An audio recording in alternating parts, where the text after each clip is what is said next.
Começar, boa tarde a todos e todas. Nós estamos aqui hoje comemorando na Semana da Pessoa com Deficiência, Semana Municipal, a 22ª Semana Municipal da Pessoa com Deficiência, e entre uma vasta programação acerca de várias deficiências e de vários trabalhos realizados na nossa cidade, nós viemos aqui apresentar então a Associação RS para Desporto e falar para vocês sobre protagonismo da pessoa com deficiência. Então, meu nome é Cíntia Floride Moura, eu sou diretora técnica voluntária da Associação RS para Desporto. E a Associação RS para Desporto é uma associação que tem 14 anos de trabalho aqui em Porto Alegre. Nós trabalhamos com pessoas com deficiência. Nosso viés principal ele é através do esporte, porém a gente trabalha na inclusão do mercado de trabalho, na preparação da pessoa, trabalhamos a autonomia da pessoa com deficiência em geral, desde crianças a partir de 4 anos de idade, sem limites de idade.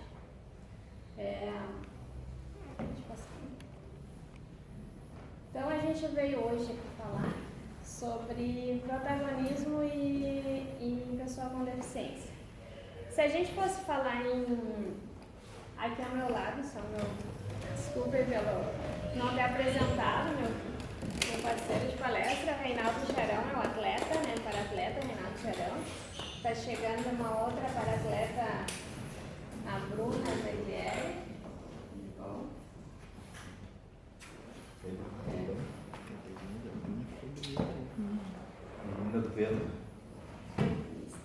E a gente veio falar sobre protagonismo, então, e a pessoa com deficiência. Mas para falar em protagonismo da pessoa com deficiência, a gente tem que pensar no que significa ser protagonista. Se a gente fosse falar em protagonista, uma pessoa dita sem deficiência, a gente pensaria que é uma pessoa que se destaca no meio profissional ou seja protagonista de um filme, de uma novela, de um trabalho artístico, né? Só que quando a gente fala em protagonismo da pessoa com deficiência, a gente tem que tentar entender um pouco acerca de toda a vida da pessoa com deficiência. A gente tem um contexto histórico muito maior, muito além dessa questão do protagonismo, do destaque. Então a gente tem que entender de como a gente chega no protagonismo. Então a pessoa com deficiência, quando seja uma pessoa que nasça com alguma deficiência ou que tenha alguma sequela posterior durante ao longo da sua vida, então a pessoa com deficiência, ela precisa enfrentar, para que ela conquiste um protagonismo na sua vida, ela precisa enfrentar, em primeiro lugar, o protagonismo dentro da sua casa, para depois enfrentar na sua escola, no caso das crianças, para depois enfrentar a rua, enfrentar o mercado de trabalho. Então é uma questão que envolve um contexto cultural muito maior, né? Porque a nossa sociedade ela não está preparada para nos ver como protagonistas. Então a gente tem que quebrar diversos tabus. E o primeiro deles é dentro de casa, né? E antes de dentro de casa ainda, se a gente pode entrar no contexto, a gente tem que pensar na formação. E aí eu trouxe aqui para vocês tentarem acompanhar a linha de raciocínio. Se a gente pensar numa criança que nasce com uma deficiência, a pessoa que vai atender ela, que vai orientar os pais, né? Qual é a formação dessas pessoas que vão prestar esse primeiro atendimento e essas primeiras orientações? Né? Qual é o estudo que elas têm, qual é a experiência que elas têm na questão da pessoa com deficiência? Então, se a gente parar para pensar nos cursos de níveis superiores, hoje a gente está aqui numa universidade, a gente está aqui num espaço muito bacana no Centro Cultural da Universidade Federal do Rio Grande do Sul. Se a gente parar para pensar quais são os cursos da universidade que abordam a pessoa com deficiência, que tem uma disciplina específica, que que trate não só a questão patológica da deficiência, não só a questão de mobilidade, mas a pessoa junto com a sua mobilidade, a pessoa junto com a sua patologia. Né? São poucas as disciplinas, são poucos os cursos. E isso faz com que lá na frente, lá na ponta, aquela pessoa que vai nos atender, que vai orientar uma família, um pai, esteja despreparada. Mas a culpa não é dela, é da própria instituição, da formação que ela teve. Então, eu trouxe, volta ali aí, a gente elencando assim, por alto, os cursos que abordam mais a questão da pessoa com deficiência. A gente tem a fisioterapia, que é que trata a reabilitação da pessoa com deficiência. Então, é a que mais tem disciplinas e informações. Tem a educação física, a pedagogia, o serviço social, a arquitetura e a engenharia, pelas questões da mobilidade e a terapia ocupacional. Só que aí, quando eu estava fazendo essa palestra em outros momentos, um bate-papo com o pessoal já perguntou, e a enfermagem? E a medicina? A medicina não trata a pessoa com deficiência durante o seu curso? Ela aborda a questão da deficiência, mas ela não aborda a questão da pessoa com deficiência, ela aborda a patologia, a paraplegia,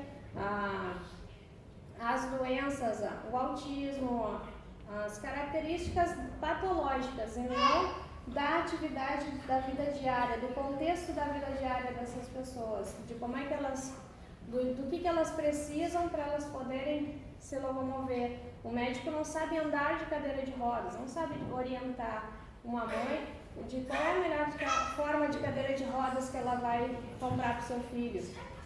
Hoje em dia, por exemplo, nós temos as cadeiras de rodas manuais e as motorizadas. Quem é o profissional que faz essa orientação? Por lógica, a pessoa perguntaria, o enfermeiro deve saber, o médico tem que saber, o médico mandou eu comprar uma cadeira de rodas para meu filho. E aí, mas qual que eu compro? Como é que ela é melhor? Tem que ser alta, baixa? Então, existe uma carência muito grande de disciplinas nos outros cursos, no curso de Direito, sobre os direitos da pessoa com deficiência. Né? Hoje em dia a gente tem legislação específica, mas sempre houve a legislação. A pessoa com deficiência não é uma pessoa, antes de tudo. Então ela tem todos os direitos constitucionais que as outras têm. Só que no direito, na faculdade das ciências jurídicas, não tem uma disciplina que aborde. Assim como a gente tem o pediatra é médico de crianças, o geriatra é médico de idosos, que tem um conhecimento específico, uma abordagem específica. Para a pessoa com deficiência, não. A pessoa com deficiência ela fica indo procurando um atendimento, procurando um médico que consiga atendê-la, porque eles não têm especialidade nesse caso ou naquele outro. Por exemplo, você vai pegar um atestado médico para a prefeitura, para botar o carro no cartão da vaga de estacionamento. Aí eles querem um atestado de neurologista, mas por que eu tenho que ir no neurologista? Se eu for num clínico geral, eles não vão querer dar. Se eu for num urologista, eles não vão. O médico deveria ser um para tudo, né? E a pessoa com deficiência não, fica perdida, fica procurando alguém que consiga lhe atender e que dê esse segmento, que dê essa atenção e que se interesse pelo seu caso, que pesquise e que consiga lhe atender com eficiência.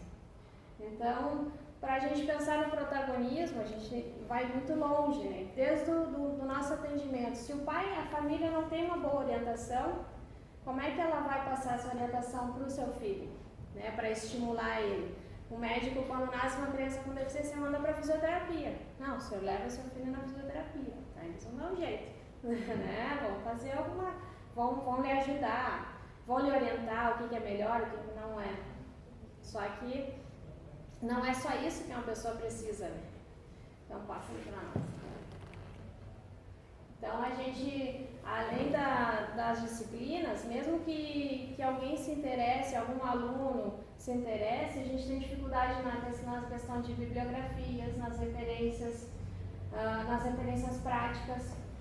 Os materiais também adequados, né? Quais são os materiais mais adequados para lidar com o público, né, com deficiência. A gente encontra mais sempre a questão patológica. Esse é o nosso time de basquete, só para voltar ali nos principais protagonistas. A gente gosta de trazer algumas imagens, porque esse é um time de basquete em cadeira de rodas, onde são todos adultos, e todos adultos ali, 90% são pessoas que trabalham hoje em dia também, que conciliam o treinamento com a prática esportiva, né? Então, aquela questão de a pessoa com deficiência tem uma invalidez ou não trabalha, também não tem o seu dia a dia, ou tenha que ficar somente fazendo a fisioterapia, tentando uma reabilitação, também já hoje não é outro tabu que a gente não tem mais. Então, aqui a maioria dos atletas trabalham durante o dia, à noite treinam, e quando tem algum tipo de competição, eles participam também. Aqui a nossa atleta Ágila também está se destacando. Pode passar. E aqui a gente entra um pouquinho na questão da nossa associação, do nosso trabalho, que é um dos viés que a gente trabalha em função da entrada através do esporte, né? O esporte, desde a idade de 4 anos, como a gente falou, até sem limite de idade. O esporte paralímpico ele tem uma peculiaridade de que ele não tem limite de idade para participar. Então, ele é uma boa porta de entrada para que a pessoa com deficiência seja acolhida e tenha interação, tenha um círculo social e tenha um incentivo para o seu protagonismo em outros espaços da sua vida. Aqui no Rio Grande do Sul, eu coloquei para a gente ter uma ideia do que a gente tem hoje de porta de entrada. Então a gente tem clubes que praticam, que oferecem basquete de cadeira de rodas, de atletismo, de goalball, futebol de 5, futebol para pessoa com paralisia cerebral, judô, bocha, tênis de mesa, natação, esgrima e paraciclismo. No entanto, o leque de modalidades paralímpicas ele é muito maior, né? Esse aqui são as modalidades que a gente tem hoje. Só que muitas pessoas não sabem que tem no nosso estado, né? O pessoal, normalmente o que tem mais divulgação ou que tem mais repercussão é o basquete, o atletismo, a natação e a bocha paralímpica. Mas a gente, às vezes o judô também, o futebol de 5, a equipe aqui de Canoas, ela é a melhor do mundo de futebol para cegos, né, para pessoas com deficiência visual. Então, às vezes as pessoas não sabem que existe aqui na nossa cidade essa porta de entrada que recebe, né, atletas de crianças e adolescentes e adultos de todas as idades para se inserir no meio esportivo. E se inserindo no esporte, como é o caso que depois a Bruna vai falar, e o Reinaldo, além da questão da atividade física, do condicionamento, da saúde, da melhora da saúde, do convívio com outras pessoas, com o círculo social e das referências que a gente tem nos atletas adultos, nos atletas que já competem há mais tempo, a gente tem as competições que servem de motivação para a gente se conhecer melhor, se desafiar e também para a gente conhecer outros lugares e outros espaços. Então, aqui no estado a gente tem a seletiva estadual, que se chama Paracerves, são os jogos estaduais para adolescentes de 12 a 17 anos com deficiência, os jogos municipais, que são os Paragirgues, chamados Paragirgues, que é a partir de 18 anos. A Paralimpíada Escolar, que quem foi selecionado na seletiva estadual vai para a Paralimpíada Escolar, que acontece sempre em São Paulo, no final do ano, no mês de novembro. O Circuito Paralímpico Loterias Caixa, que acontece 3 vezes por ano, e aí em estados diferentes, geralmente Paraná, Rio de Janeiro e São Paulo, as competições. E aí quem vai se destacando vai sendo convocado para os Jogos Pan-Americanos, Mundiais. as Paralimpíadas e a Special Olympics, que são as competições para quem tem deficiência intelectual. E dentro dos projetos então da associação, a gente tem a Escola Paralímpica Gaúcha, que é um projeto que trabalha com crianças e adolescentes. E aí a gente lá estudando e acompanhando as crianças nesses 9 anos de projeto, a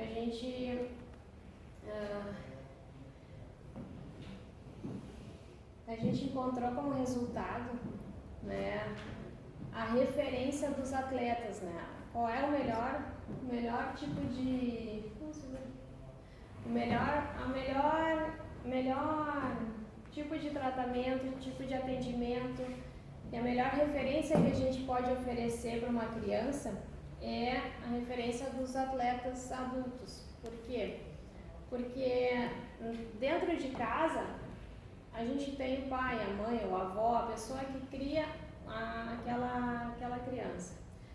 Normalmente a pessoa que está ali, ela não tem uma deficiência uma deficiência ou uma limitação como as crianças que estão ali, que são cuidadas. Chega na escola, os professores não têm a mesma limitação, não tem nenhum outro colega que tenha a mesma limitação. Então a gente detectou que o convívio das crianças com deficiência com os atletas adultos, independente da modalidade, gera neles a identidade, a semelhança física e a semelhança de limitações e de possibilidades. Então as crianças que chegam no projeto e começam a conviver com os atletas adultos, eles começam a ver como é que o Reinaldo anda, ele anda sozinho, ele trabalha, ele vai sozinho para o trabalho, ele tem dinheiro dele, ele tem o carro dele, ele dirige, ele tem autonomia para dirigir, ele é casado. Então as crianças fazem uma projeção da sua vida em cima da vida dos atletas, né? E isso a gente não tem dentro de casa. A gente costuma dizer que os pais não são referências. É referência no amor, na acolhida da criança, mas a projeção de vida delas é em cima, ela é melhor projetada quando a gente aproxima um atleta da criança, porque o atleta, além de toda a superação, a gente não gosta muito do termo superação, mas além de todos os desafios que o atleta enfrenta para competir, para viajar, para descobrir o mundo por aí, ele também trabalha, ele tem todo o seu lado social. Então, nesse sentido, a gente fala que é o caso, um exemplo, o caso da Bruna, que é o protagonismo dela vem se destacando, vem saindo em função de estar nessa parceria, desde pequena, acompanhando os destaques, as atividades dos atletas adultos. E os atletas também conhecem o mundo inteiro, em função do esporte. O esporte, além de projetar todas essas questões sociais, ele projeta a pessoa também para fora, né? Para conhecer fora do seu mundo. Quantos alunos do colégio da Bruna, por exemplo, nunca viajaram, ou nunca foram competir, nunca saíram do estado, ou daqui. E a Bruna já fez diversas viagens, já tem uma vasta experiência, e sozinha também. Quantos colegas dela nunca viajou sozinho, sem pai, sem a mãe junto, né? Então, isso aí faz com que transforme o olhar da pessoa, né? Então, na RS para Desporto, a gente tem alguns projetos e todos eles são baseados na oferta da autonomia, de tudo que a gente pode propiciar para a autonomia da pessoa com deficiência. Então, o que a gente acredita que da autonomia vem o protagonismo. No momento que eu tenho autonomia, que eu tomo conta da minha própria vida, eu consigo pensar diferente, eu consigo ter vontade de fazer as outras coisas sozinho e aí eu protagonizo a minha vida. Então, tem o Família Acessível, que é o atendimento da assistência social, do serviço social, que faz troca de informações e de experiências entre as famílias. famílias de pessoas com deficiência, famílias ditas sem deficiência, faz todo dos atletas também. O Empoderar para Incluir, que é um projeto de preparação para o mercado de trabalho, né? A Inclusão Reversa, que é um projeto em que a gente faz a troca de experiência de alunos da rede pública que não tem deficiência, aprendendo com os alunos do nosso projeto, dos nossos projetos, sejam adultos ou crianças.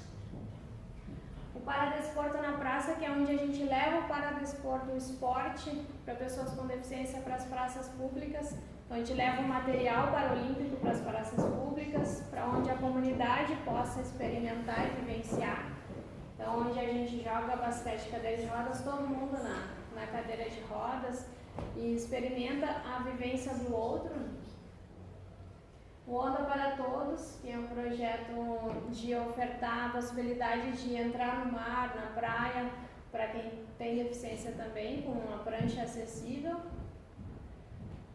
A Oficina Musical, que é onde a criançada desperta para o lado, vai para o lado dos instrumentos musicais e também para uma dança diversa e para dança, né? Faz uma junção da dança e da oficina. O atletismo, o basquete e a bocha são as 3 equipes que a gente tem hoje atuantes e competindo, né, no circuito nacional.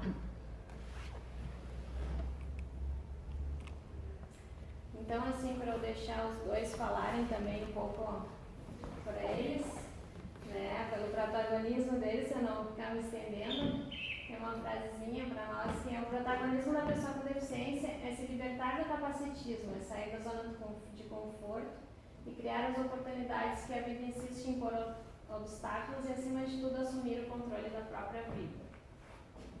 Então, para falar agora um pouco sobre o protagonismo do Reinaldo, né? A gente fica, dependendo do círculo familiar e social, a gente fica buscando a cura incansavelmente, né? E aí tem um dia que cai a ficha. Para mim foi aos 17 anos de idade. Então, e quando cai a ficha, a gente se dá conta do quanto que a gente tem que lutar assim, para garantir o mínimo possível para a gente ter uma certa autonomia, uma segurança no ir e vir, né? E até mesmo essa relação do protagonismo da pessoa com deficiência, né? No momento que eu reconheço que tem alguns direitos, é o primeiro passo para mim ser protagonista, porque aí eu vou começar a incomodar de certa forma, né? Então, a sociedade tem um pouco de medo disso ainda. E aí a gente vai conquistando espaços, e no momento que a gente vai conquistando espaços, e aí, como a Cíntia falou agora há pouco, a gente acaba sendo referência para outras pessoas, né? Inclusive que não tem deficiência e que começam a lutar ao lado da gente por questões de acessibilidade. Para quem não sabe ainda, eu fui servidor da Universidade Federal do Pampa por quase 3 anos. Quando eu ingressei lá através do concurso público, eu não estudei lá, mas eu fui servidor da casa, e uma das primeiras discussões que a gente fez lá, quando teve o programa Incluir, e que a gente precisava dar uma guinada nesse programa de toda a universidade, porque ele era voltado com a visão para o aluno com deficiência, né? E aí a gente chegou lá e disse: não, a gente tem que olhar para a comunidade toda.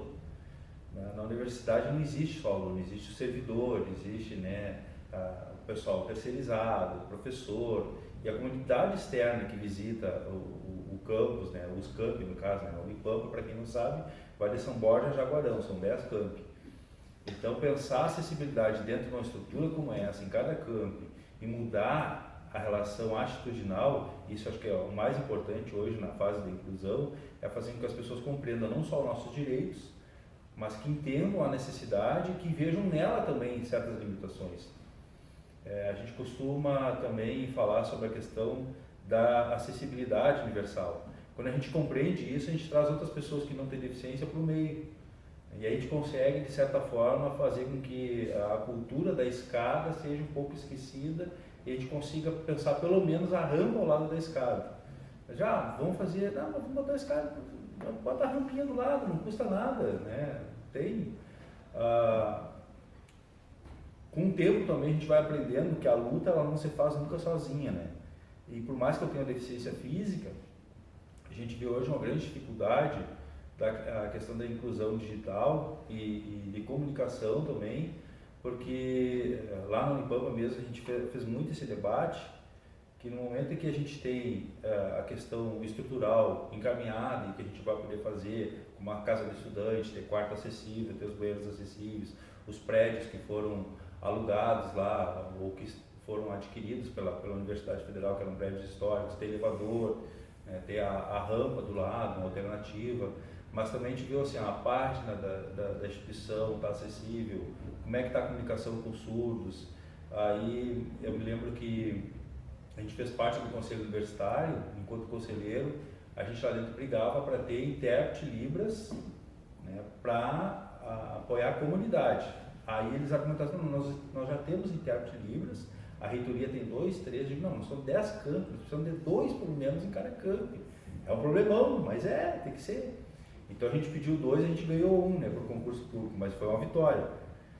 Para quê? Aí eles dizem assim, mas não vai ter que fazer, não, sempre tem que fazer, sempre tem, porque tem vídeo institucional, tem cursos, palestras, os projetos de extensão que lidam muito com a comunidade externa, a gente pode chamar os surdos para dentro da universidade, porque vai lá ele vai ter acessibilidade. Então aí a gente começa a entender assim, não é só o meu lado, mas também o lado do companheiro, da companheira que é cego, que é surdo, e aí com o tempo também a gente vai entendendo a questão das deficiências intelectuais, né? E aí nós tivemos uma palestra com um professor de Portugal, da Universidade de Coimbra, Davi Rodrigues é o nome dele, e ele falando, né, para a questão pedagógica dentro da universidade, como é que uma pessoa com deficiência intelectual na turma vai ser inserida se a gente tem aquele processo de fazer prova em 30 minutos, em 40 minutos, né, e tem trabalhos tais, e, né, como é que faz isso aí? Né? Então a gente tem que repensar isso aí. Então, se a pessoa conhece o conteúdo, o material, não interessa se ela vai fazer 30 minutos ou em 3 horas, ela vai fazer. E se ela não fizer, se ela ficar 10 horas ali, ela não vai terminar. Então, quer dizer, esse foi muito interessante, essa palestra com ele, eu acho que ali deu uma luz boa para a gente reconstruir o processo das cadeiras de formação dentro da universidade. Mas, claro, a gente tem N coisas para conquistar pela frente, né? Depois que eu vim aqui para a região metropolitana, eu sou servidor do Tribunal de Contas, aqui a gente vê o mundo paradesportivo que a gente não tem no interior, né? Eu trabalhei na Unipampa Uruguaiana, não era de lá. Então, por mais que a gente tentasse alguma coisa lá, dificilmente a gente conseguia, porque é muito longe, tá longe dos grandes centros, né? Então foi aqui na região metropolitana, depois de 5 anos sendo convidado pela RS, a gente entrou lá, né, para fazer o basquete de cadeira de rodas, experimentar outras coisas.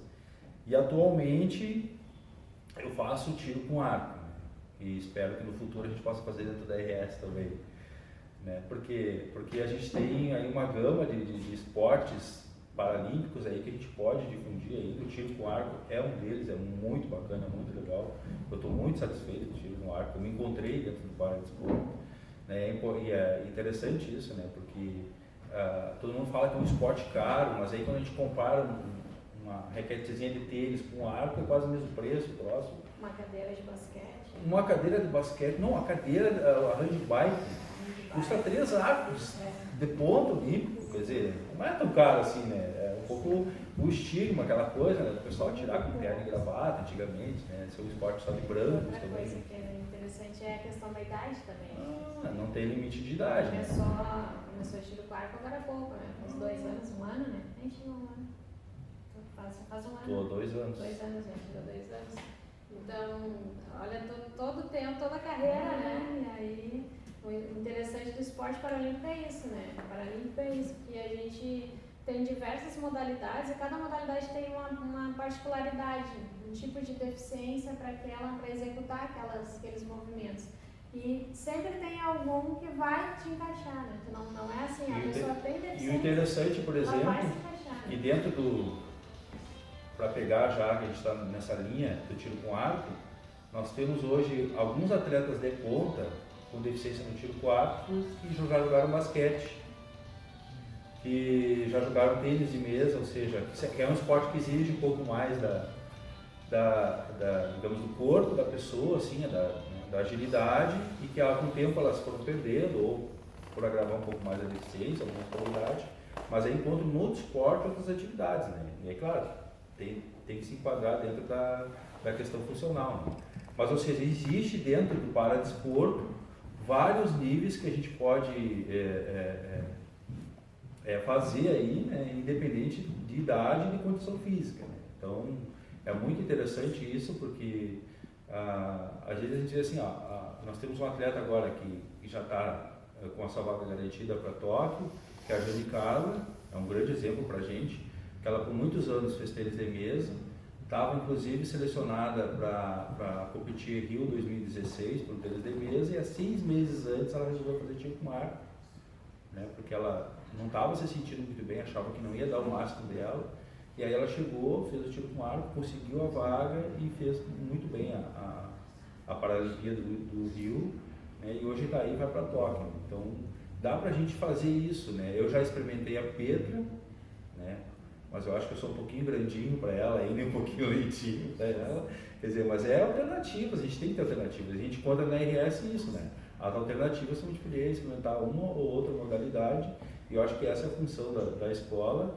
e essa é a função da gente que busca querer estar no meio, né? Querer estar inserido, né? Então, É o sair da zona de conforto, né? Sair de dentro sim, de casa, sair e enfrentar, né? E aí vem aquilo que todo esporte se te propõe a praticar, e ainda mais se é alto rendimento, tu vai ter que mudar de certa forma a tua vida. Então vem a questão da qualidade de vida, porque tu vai ter que fazer mais exercício, tu vai ter que fazer atividade extra, tu vai ter que cuidar da alimentação, né? Mas eu já garanti meu trabalho, eu passei em concurso público, agora eu estou estabilizado, para não fazer mais nada. Não, a tua vida continua, né? Tu vai continuar lá, tu vai morrer cedo se tu não fizer outra coisa. A gente tem que... Então, interessante do esporte é isso, né? Essa evolução. E essa é a contribuição que eu deixo aqui. A gente tem que, enquanto a gente está aqui, dar o exemplo para que outras pessoas nos sigam e possam também, elas também ter garantido a sua autonomia, elas serem elas mesmas protagonistas. É isso aí. Muito bom. Só para a Bruna agora, então, conta a tua história pessoal, fala das competições, o que tu já aprontou por aí, quantos anos tem, conta, te abre aí para tu. Bom, sou a Bruna, eu tenho 18 anos, tenho minha aula na língua série e sou atleta de corrida em cadeira de rodas. E falando de protagonismo, a minha vida é totalmente diferente antes e depois do esporte. Igual a Cintia falou, antes eu tinha referência da família, da escola e nenhuma referência de alguém com deficiência. Então, eu mesmo, não me reconhecia como alguém com deficiência. Legal. Daí eu cheguei no Paradesporto e eu vi o Portinho e eu não sei explicar. Muito louco. Tu descobre um outro mundo, né? Descobriu as possibilidades, outras coisas que tu achava que não ia poder fazer. Isso. E depois começou a correr. Como é que foi? Como é que foi a tua primeira corrida? Quantos anos você tinha? Tinha 14. Foi lá em Natal. É seletivo para Natal, foi ainda em Natal. Então a Bruna começou no projeto, na Escola Paralímpica, com 12 anos, né? 12 Sim. anos de idade. E aí começou a competir com 14 anos.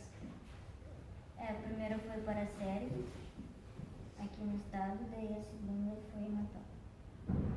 E aí pra onde mais tu já foi? De São Paulo, do Rio, para Curitiba. E teus colegas também competem, participam, viajam assim? Não. Como é que é a tua relação? Uma relação do teu esporte com o teu colégio? Conta, pessoal. Dá para fazer perguntas, hein? Podem fazer perguntas, claro, sabe? Deixa eu fazer uma pergunta para a Bruna, assim. Se tu notou, assim, alguma mudança depois que tu começou a praticar esporte, depois que tu começou a competir, o que mudou, assim, lá no colégio para ti, assim, por exemplo, na tua relação com os teus amigos, assim, teve alguma mudança nisso aí? Tu te sentiu melhor, tu te sentiu mais sei lá, tu te sentiu, nesse tema do protagonismo, assim, né? Tu te sentiu mais protagonista dentro da tua escola, assim, em relação a tu ter melhores condições, assim, maiores condições de te colocar dentro da escola e no teu grupo ali de amigos como uma pessoa capaz, né?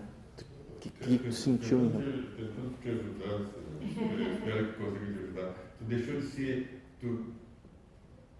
de ser menos passiva e passou a ser mais ativa na tua vida. Por aí, mais ou menos por aí, exatamente. Sim, com certeza.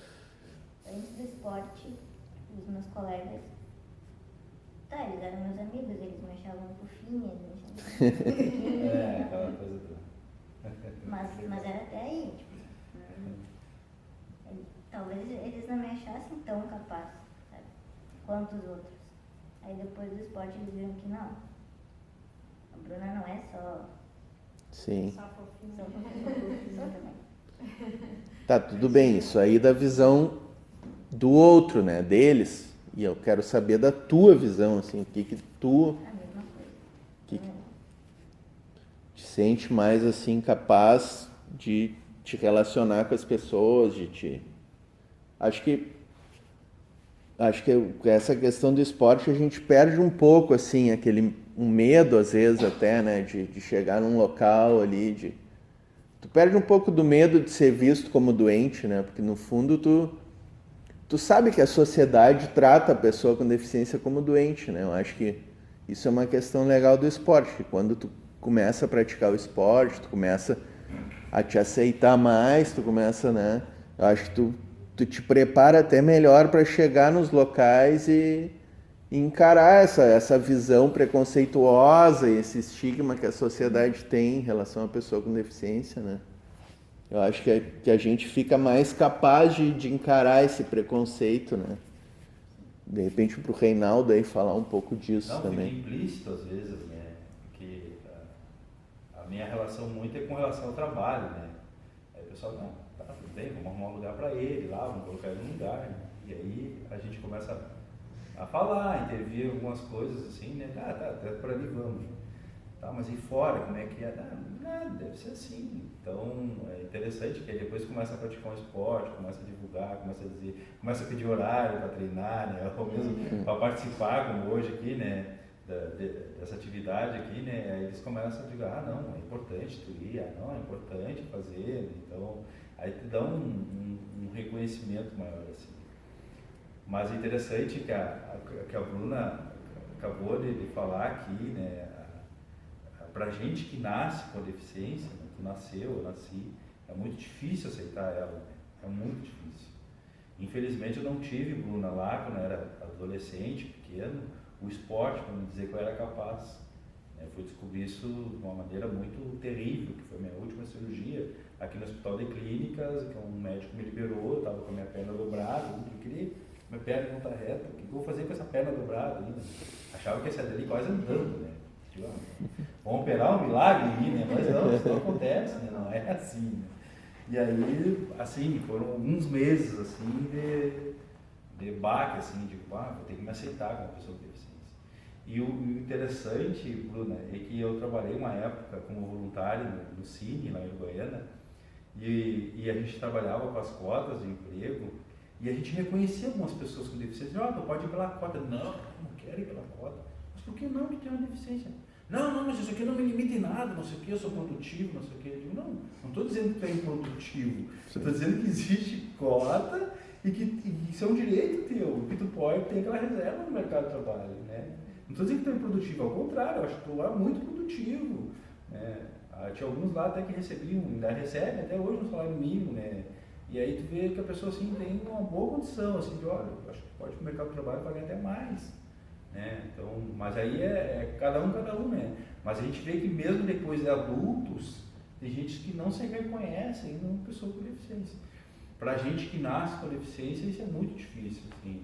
Se a gente não tem na família, e 99% das vezes a gente não tem na família alguém que nos incentive a encarar a realidade como pessoa com deficiência, né? E ver a questão social, assim, das limitações, das barreiras, é complicado, assim, Bem difícil. Posso fazer uma observação? É que geralmente, só para não perder esse gancho do Reinaldo, da família, né?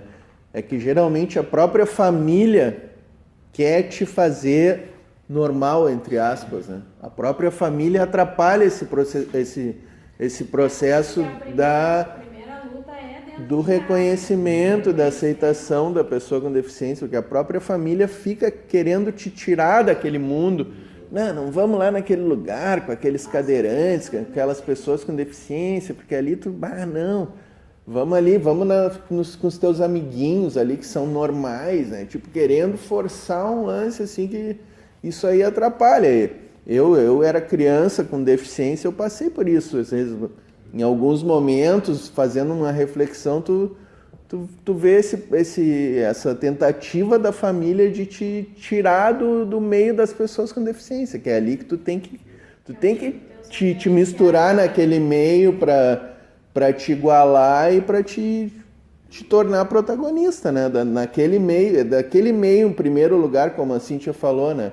Tu te torna protagonista primeiro em casa, depois ali no teu meio de pessoas com deficiência, e dali tu vai para a sociedade ser um protagonista na sociedade, né? Tem tipo uma escala, né? Um caminho ali que tu... É um processo. Diferente de quem não tem uma deficiência. Que tu sai e tu é reconhecido. Tu tá próximo dos padrões da sociedade. A sociedade Sim. impõe vários padrões. Tu tem uma deficiência, tu tá fora do padrão. Então, e aí tu tá dentro de casa onde não tem ninguém com nenhuma referência, mais fácil. Eu estou vivendo com um amigo um processo semelhante, que ele está no processo de perder mobilidade e a família disse, não, tu não vai te entregar. Eu tentei recursos que podem melhorar a qualidade de vida. Não, tu não vai te entregar. Sim. Tu não vai se entregar. Essa situação. Mas o que eu queria falar do que o Charão falou muito, que é o seguinte, essa dificuldade de quem nasce com a deficiência é igual a de quem adquire posteriormente. Sim. A minha eu adquiri há muito pouco tempo. Eu faz 6 ou 7 anos que eu estou como pessoa com deficiência. E aceitar isso é terrível. Receber aquele papelzinho do INSS que o senhor é aposentado por invalidez permanente. Tu perdeu toda a tua validade, tu ia aguentar isso, é impossível. É impossível. Eu passei 3 meses na UTI, não só pelos meus problemas médicos, mas pelos problemas de cabeça. Eu sou inválido, eu não sirvo para bosta nenhuma mais. Até tu te reconhecer nisso é uma desgraça, tio. Sim. E isso é uma circunstância igual para todos nós. E essa aceitação que é fundamental.